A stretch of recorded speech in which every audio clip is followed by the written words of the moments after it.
నాకు తెలిసిన వాళ్ళు అబ్రాడ్ నుంచి వస్తున్నారు అనమాట. నేను కొన్ని మేకప్ ఐటమ్స్ తీసుకున్నాను.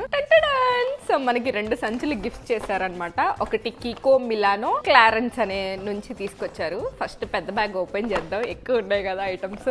అమ్మ ఏంటి ఇంత రెడ్ ఉంది, అమ్మ రెడ్ లేదు, తీయడం రాదు వాడడం రాదు మనకి.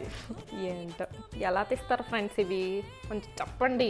ప్యాకేజింగ్ అయితే పిచ్చెక్కిస్తున్నారు గైస్. అసలు బట్టరీ గైస్, ఎంత బటర్గా ఉందంటే అబ్బా నాకు నచ్చిన కలర్లో తెచ్చారు. అమ్మ బతికిపోయారు. ఐ షాడోలో స్టిక్స్ కూడా వచ్చేసాయి. ఇదేంటి గ్రీన్ కలర్ ఉంది, అసలు ఇది ఏ కలర్? ఇది ఒక డిఫరెంట్ గ్రీన్, చిన్నదే కానీ గైస్ ఎన్ని కలర్స్ ఉన్నాయో చూడండి. ఓ మై గాడ్, 9 కలర్స్, చాలా స్మూత్ ఉంది చూడండి. మళ్ళీ డస్ట్ ఏమి పడకుండా. వావ్. 4 లిప్ బామ్స్ లూసిటానా నుంచి తెప్పించుకున్నాను. ఇది కూడా అంతే. ఐ హోప్ మీ అందరికీ వీడియో నచ్చింది గైస్. నచ్చితే లైక్ చేయండి, షేర్ చేయండి, కామెంట్ చేయండి, సబ్స్క్రైబ్ చేసుకోవడం మాత్రం మర్చిపోకండి. Till then take care, bye guys.